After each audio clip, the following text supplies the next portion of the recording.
Well, don't let the weather fool you. It's once again baseball season in Indianapolis, where the International League Indians again hope to lead all of minor league baseball in attendance. Bill Benner has more in this week's Inside Indiana Sports. Bill. Gary, thanks. And while no, Victory Field does not have a retractable roof that can help fans cope with the elements, the Vic continues to make renovations and upgrades to make the best fan experience that it could possibly be. And joining us today with both a ballpark and season preview for the Indians is General Manager Randy Lewandowski. Randy, welcome back. A rite of spring, and we will get to spring hopefully sometime. But even in the off season, you guys have been busy at work with the Victory Field, and it starts with upgrades to the suites. Yeah.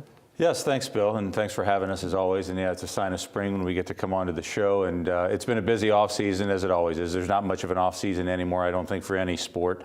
But certainly we've been busy at work with our suite renovation in conjunction with the Capital Improvement Board, and we're putting the finishing touches on it here this week and get ready for opening weekend. And what can suite holders expect? And to point out that they are available not just on a seasonal basis, but a game-to-game basis. Yes, we certainly sell them on a full season basis, but we do have daily rentals as well, and that's really a big part of some of our revenue generation.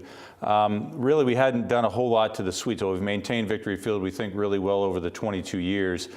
We hadn't upgraded or renovated any of the suite level since 1996. Made some minor upgrades with some carpet and things, but this is a full renovation, brand new color scheme, updated technology, better food service opportunities, just lots of great things, big, bold, bright colors, modernization, and really bringing a communal feel to our suites, and I think our fans are really going to like it. The ballpark experience, it's one of my favorite things to do, and for so many others here in central Indiana during the summertime. 641,000 plus fans last year, again, led the all minor league baseball in attendance. That's an incredible success story. How do you do it? Well, we ask ourselves that every year because we try to best ourselves every year. Really, we've got a great staff, and our bread and butter in the market is group sales. That's something where we really fit in really well. I think we've been consistent. Fans know what to expect when they're coming out to the ballpark. We cater to all different kinds of fans, and it's not necessarily about the diehard baseball fan, though we do have those. But Victory Field's become about memories and experiences, and over our 22 years going into our 23rd at the downtown ballpark, it's just something that we've become known for. And we work hard to market and really let people know when we play. We play 70 games, and it's really important for us to not let people say, oh, I'll get there next week or next month.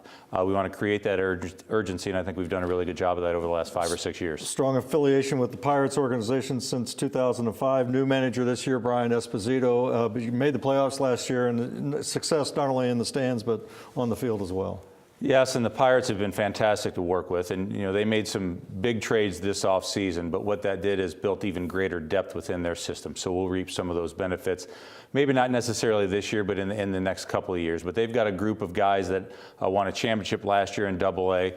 We'll see a good chunk of those guys come to AAA this year. Guys like Kevin Kramer, Cole Tucker, their top pitching prospect, Mitch Keller, all guys that we should see at some point in Indianapolis. They've been great to work with. Espo, as he's known, he's an intense guy. He's a young guy, 39-year-old manager at AAA. That doesn't happen very often. We're excited to see him in action and get our guys ready to go and look for another successful year on the field. Quickly, as we wrap up, a special event coming up April 17th, the Hoosiers of Indiana University taking on the Fighting Irish Notre Dame at the Vic. Yeah, this is our 4th year of doing a high-profile college game, and college baseball in Indiana has not always been a big ticket, but we've been able to do 6,000, 7,000, or 8,000 depending on the date, the matchup, the weather, those kinds of things. We're looking for something similar this year. IU's got a really strong team this year. Notre Dame has a great alumni following here in Indianapolis, and it's great for us to bring them to downtown Indianapolis, be that communal place, and really open up our doors to the IU and Notre Dame alumni. Well, Randy, thanks for coming on the show. We look forward to baseball season. We look forward to better weather. This guy was the general manager of the year a couple years ago in the International League, so we congratulate you on that.